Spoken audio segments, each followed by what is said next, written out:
Salut à toutes et à tous, les amis. On se retrouve pour les pronostics de NXT Vengeance Day du côté de Clarksville. Ça sera ce dimanche, donc dimanche 4 février, à la FM Bank Arena.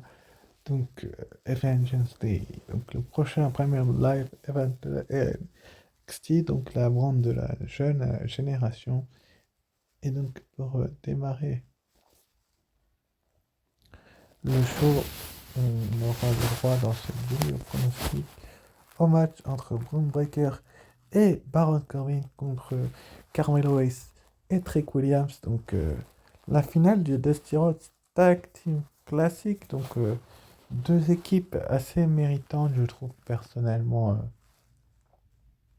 côté de la WWE. Donc deux équipes qui ont le mérite de revenir peut-être sur les devants de la scène. Donc Braun Breaker va rejoindre d'ici très très peu de temps le roster principal. Il sera présent du côté du prochain Raw pour signer soit à Raw soit à SmackDown. Donc Baron Corbin lui va se retrouver à la NXT. Carmelo Hayes lui a signé à SmackDown. Et Trick Williams a une chance pour le titre NXT. Personnellement, je verrais bien une victoire de Braun Breaker et de Baron Corbin suite à une distraction, enfin une détention entre Trick Williams et Carmelo Hayes. Encore une fois, je peux me tromper et peut-être qu'ils vont gagner ce tournoi, mais j'ai du mal à voir Trick Williams gagner les deux matchs. Mais bon, comme ils vont vouloir le garder fort, je pense que Trick and Mello, donc Trick Williams et Carmelo vont gagner. Je change mon pronostic, ce sera Trick Williams et Carmelo Hayes. Mais je peux me tromper. Ensuite, après, donc, on aura Dijak contre Joe Gacy dans un no disqualification match. Donc, est-ce que Joe Gacy a ce qu'il faut pour tout simplement inquiéter Dijak? La virulence de Dijak, personnellement, j'ai du mal à le voir avec cette virulence-là être mis autant en difficulté. C'est-à-dire que il pourrait mettre Dijak sur les devants de la scène, mais après, je peux me tromper et il pourrait mettre une star aussi en grande difficulté. Mais bon, Dijak a quand même balancé Joe Casey.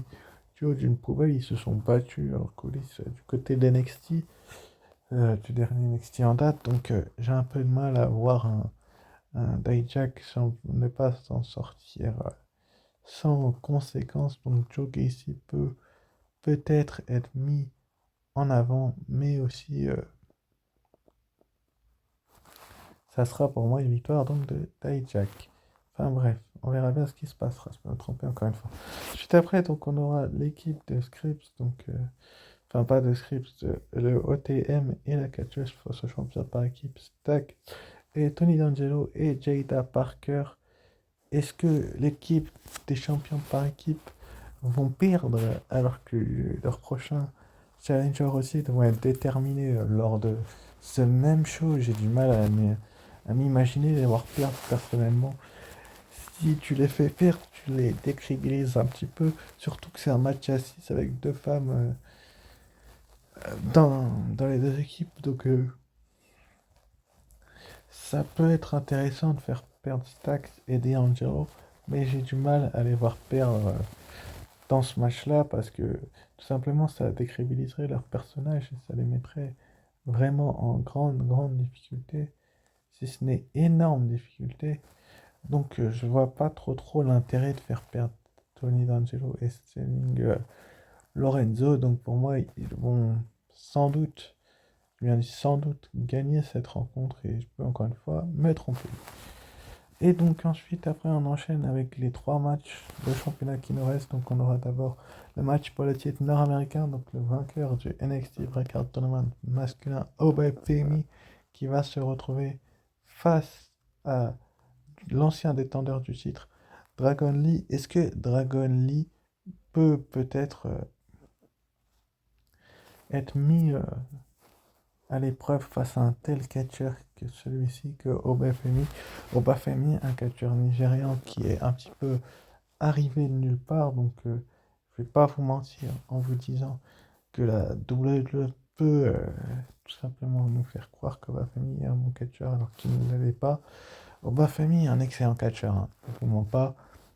Mais pour moi, Dragon Lee et son agilité peut faire la différence. Mais Obafemi, encore une fois, vient de récupérer le titre nord-américain lors d'un NXT il y a 2 semaines où il a utilisé son contrat. Donc pour moi, Obafemi va conserver le titre nord-américain. Ensuite, après, donc, on aura le NXT Women's Championship, donc la championne en titre, Lyra Valkyria, qui va se retrouver face à sa nouvelle prétendante, l'héroïne de Prodigy, Roxanne Perez. Donc Roxanne Perez qui a obtenu ce match en remportant une bataille royale et puis un Fatal 4-Way du côté de NXT. Donc je pense personnellement que Roxanne Perez, étant donné qu'elle a jamais perdu le titre, ça serait assez intelligent et intéressant du côté de la NXT que de lui redonner.